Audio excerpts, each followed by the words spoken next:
15 वर्षापूर्वी पोरगी जर नवऱ्याच्या घरी निघली तर आई तिला सांगत होती पोटभर खायचं आणि दणकून काम करायचं.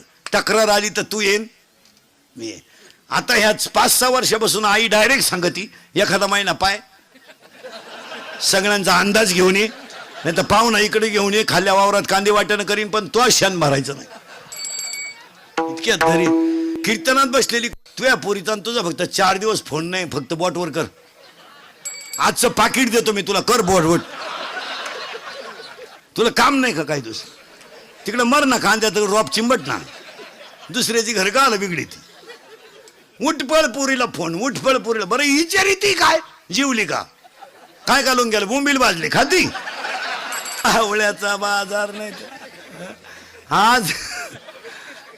आजपासून जर महिला मंडळ पुरीच्या घरी डोकं लावलं तो तू का शेवाय लिहून घे, दिवाळी खात नाही तू ले कशाने.